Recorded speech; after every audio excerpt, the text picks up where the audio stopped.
Doctors of Reddit, what is your best how the hell did the patient survive story? When my dad was in residency, he was helping deliver babies. One came out stillborn. It was a rough time for everyone.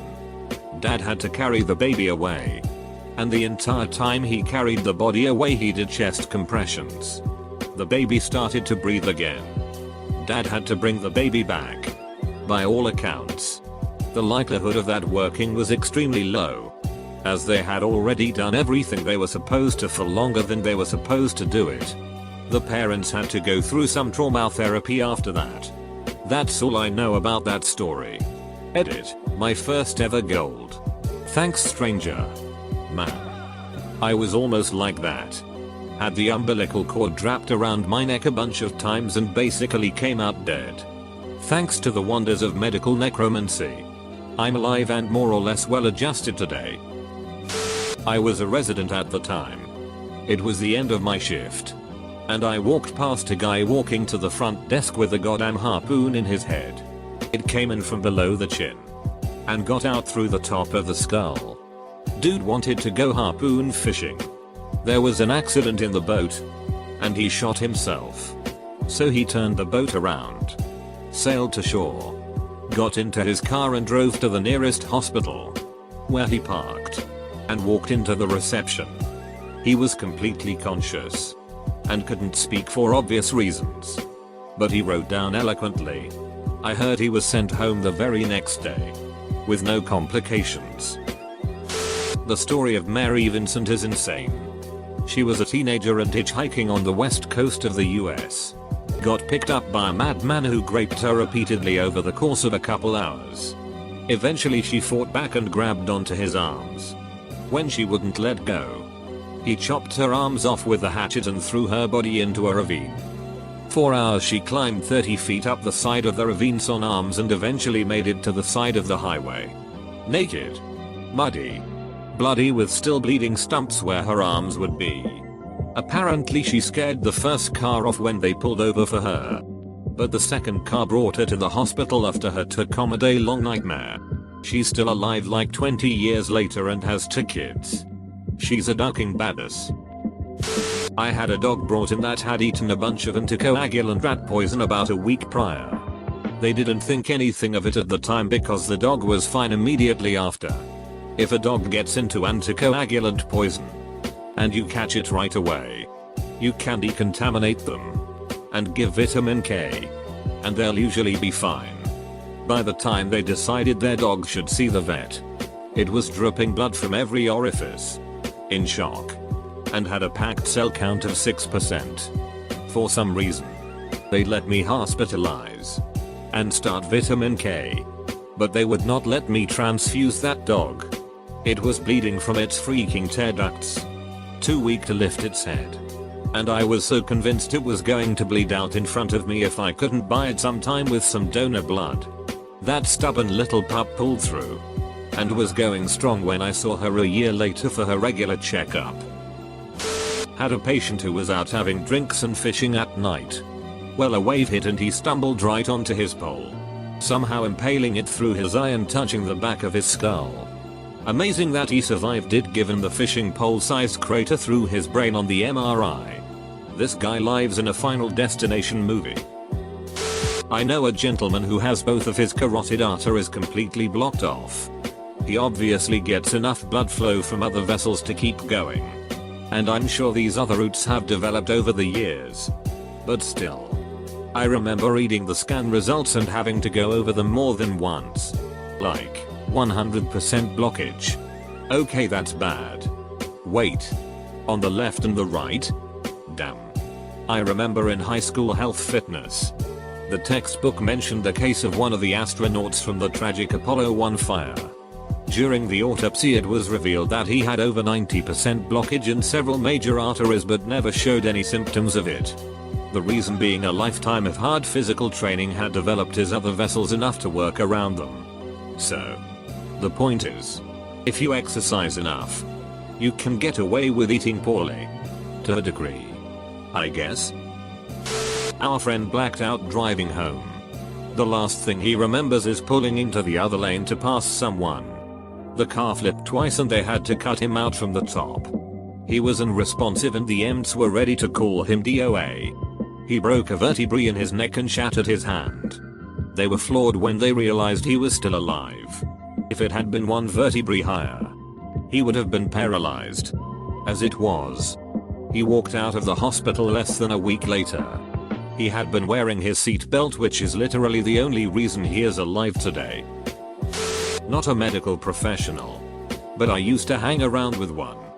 They had a young woman brought in one night who had been stabbed 77 times and laid in a ditch 4 hours before someone saw her and called 911. She made a full recovery. My buddy was so shocked that she was alive and conscious that he called me from work to tell me about it. And then there was a guy who fell off the 3rd rung of a ladder. Hit his head just right. And died instantly. Life is weird. Or, in this case, death is weird. Not my story but my sister's. She had an infamous drug addict in her 50s admitted for endocarditis, heart infection, who had multiple previous admissions in the same hospital. During her stay the patient went through withdrawal and had not 1 or 2 but 3 cases of torsades de points that needed defibrillation. Where most people don't survive not even one of these arrhythmias, this patient quickly recovered and was asking not a week later to be discharged cause she was ready to party again. My story would have to be a drunk 20-something that came after being stabbed on the forehead. We worked him up in casualty and found a large amount of air that had been sucked in his skull from the open wound. Patient clearly needed neurosurgical intervention but got impatient and decided to abscond. We searched for patient and tried contacting him but couldn't find him. Patient returned a week later being brought in by his mother because he kept complaining of headaches. A year ago, I was involved with treating a 65-year-old lady. Walking across the street to get lunch one day, she got hit by a semi-truck doing 45. Broke all the bones on the left side of her body, some of them in multiple places. She also had a Morel lavalier, skin separates off the underlying tissue, that involved about 70% of her left leg. From hip to ankle. Had a pelvic fracture that was open into her rectum with a large perineal wound. Took multiple surgeries over several weeks. But at her most recent follow-up, accident happened a year ago. She was walking and basically back to normal. A 20-something boy got shot in the head. Straight on, mind you. Dude came to the hospital awake and talking. I personally saw the CT scan with the bullet still in his skull. My favorite part was he claimed it was a drive-by shooting. I have never seen anything more centered on someone's forehead. Dead center, no joke. Seems highly unlikely that it was random. My grandfather got shot 7 times. Caught to shrapnel which they took out from between his intestines only with some chugs of liquor as anesthesia and survived 5 years sleeping on a concrete floor in a Siberian gulag. Mothurfka lived until 83. Toughest person I knew. Not a doctor but my father is. In his first rotation of residency, he had to assist in operating on an 8-year-old boy. Poor kid's dad was chopping wood, and he got in the way of the swing. Axe was lodged deep in his skull when he came into the ER. According to my dad, the boy survived. But the way he describes the father's devastation at having brutally injured his own son really makes me understand why my dad was always so uptight about things like fire, knives, and of course axes when I was a kid. When I was at work someone pointed out this lady walking down the hall. They told me she was shot 7 times in one go and survived. Edit. Some context. I was told the lady was in a stolen car and they opened fire on the police. The police returned fire. My dad's old friend B was shot 6 times. 3 in the head. 3 in the gut and came out fine. It was a drug deal gone bad and the guy was never convicted because the only proof the attacker was there was in B's books and he wasn't going to admit to selling drugs, so it never went anywhere. The guy is still going strong 15 or so years later. Just has a metal plate in his head. In nursing school I had an elderly patient who had a Whipple surgery, very extensive abdominal surgery to resect pancreatic cancer, and must have perforated. It took 3 days of worsening redness before the order came to remove the staples. I was helping out as a stench of blood, pus and poop filled the room.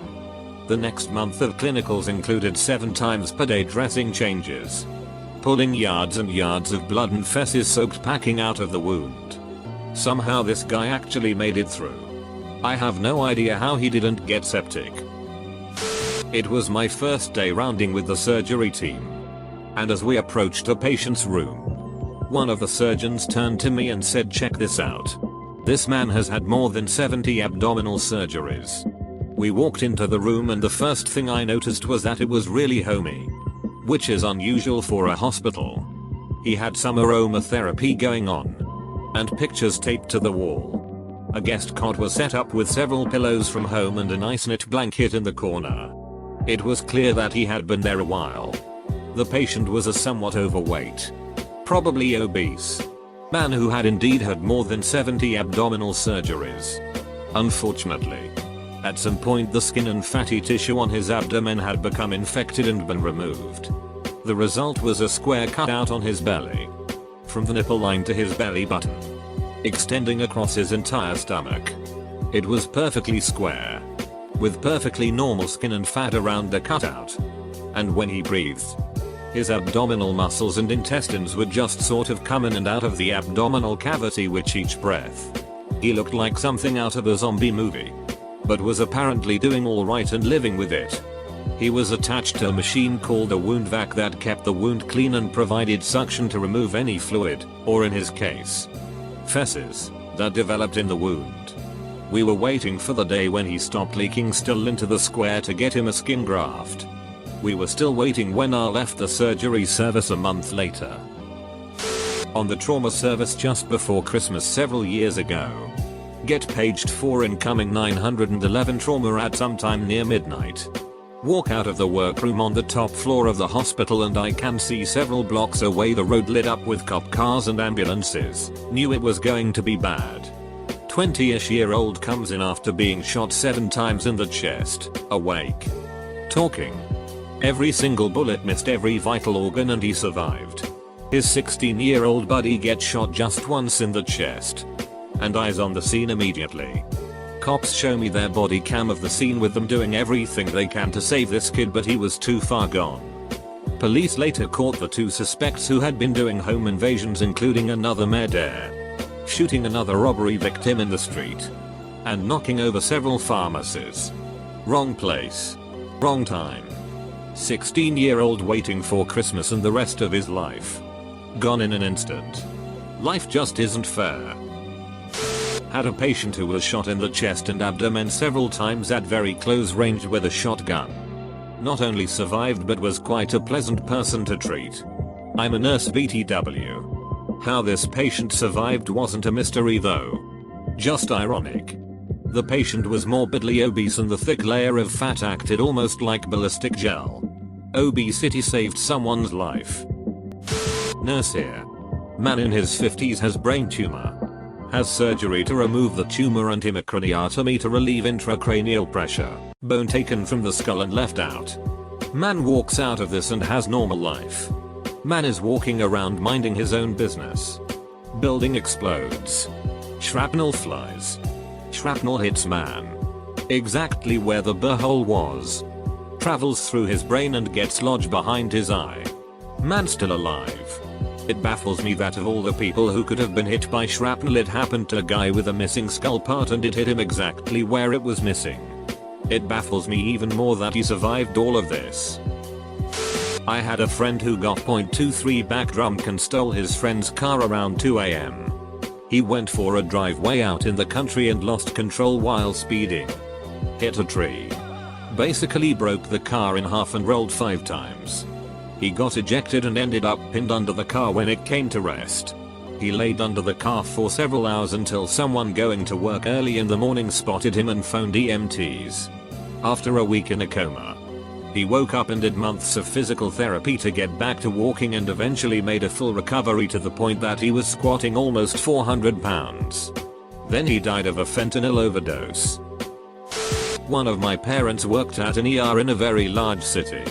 Most people who come into the ER in an ambulance are not walking in. Until one night shift this guy is walking in. escorted by one of the EMTs who had his hand on this guy's elbow. The EMT looked totally freaked out. Dude is strolling with a slightly dazed look on his face. My parent wondered what was up. Why is this guy walking and how is this experienced EMT looking so freaked? Then the guy turned his head. And just the hilt of a knife was sticking out. Apparently it was a gang fight. This knife managed to miss every part of his brain that would have killed him. Not a doctor, but the patient, less than a year old, started seizing.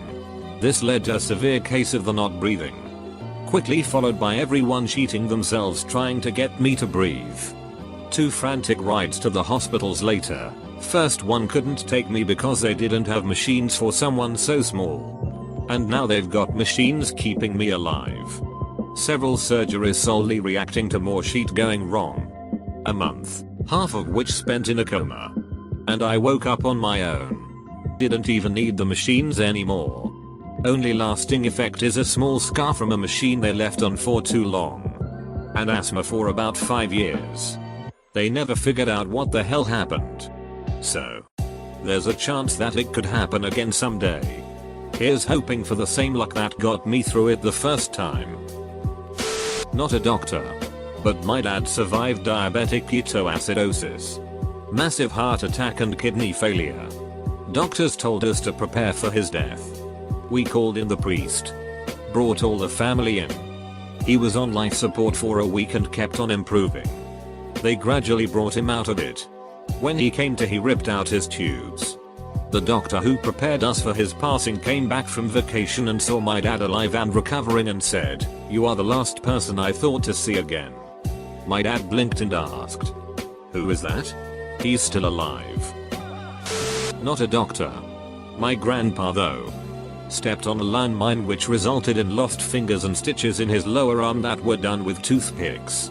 Was made to run for miles in the nude as a prisoner of war with these injuries.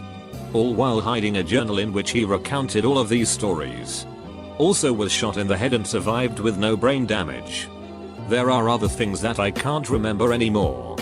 But he was tough as nails. When I was 7 or 8, he was in his 80s. He used to outrun me in a race with no issues. A year later, ducking cancer, he went from gardening and carrying bags of soil to his deathbed in 2 weeks. Remember, no one is dead until they are warm and dead. A woman once fell off a pier in Seattle during the winter and was underwater for over an hour. Paramedics took her to Seattle Grace Hospital where she survived thanks to the cold water keeping her vital organs alive while she was in cardiac arrest. Patient was cutting down a dead tree and burning the slash. While drunk. Pulls a wily coyote by chainsawing off the branch he's standing on. Between himself and the trunk. Falls out of the tree. With the chainsaw. Into the fire. Barely a frickin' scratch. Guy was running from the cops in his car. Went off-road and crashed the car. Ran on foot. Police were closing in so he sliced his neck on both sides with a razor blade to avoid arrest. He didn't hit any major arteries and lived. Then I got to sew his neck wound shut. I don't think he got in trouble either, just wound up at an inpatient psych ward for a while. Don't do meth, kids. Not a doctor, but this story spread like wildfire in my small town. My neighbor and former high school classmate was the reason my state got super strict on fraternity hazings and parties. He almost died of alcohol poisoning, but doctors said the coke in his body was the only thing that kept his heart beating. Obligatory, not a doctor, but I heard this story on the radio. And it's lovely. Woman had open heart surgery and everything went great. After connecting all the veins and arteries, they massaged her heart to get it pumping again. Which usually works. After a few tries, the surgeon leaned into her ear. MRS. Capital X. This is your surgeon. The procedure was a success. Everything is fine. But I need you to tell your heart to beat. It did. I'm not a doctor or nurse. But my sister's childhood best friend was thrown from a horse and hit a tree. Horse got spooked by something and the poor girl went flying. Her helmet cracked. She was in a coma for a week but survived. And made a full recovery. She is now a riding instructor herself and kept her helmet. Anyone who doesn't want to wear a helmet is shown hers that saved her life. In V's class. You wear your effing helmet. Edited to at, she was about 10 years old when this happened. Not a doctor. But my mom is. She says while she was doing her internship, her teacher gave her a guy to stitch up who had come in after a machete fight. He wasn't expected to survive and had gashes all over his body, including torso and bleeding everywhere. Mom stitched him up as best as she could and saw that he had a giant hole near his ear with white stuff sticking out. So she grabs it with tweezers and almost pulls it out when she realizes it's his brain. So she stuffed it with something she said was like clay that hardens. Guy got discharged but wasn't expected to live. She saw him 2 years later walking around in a mall. She calls him her zombie.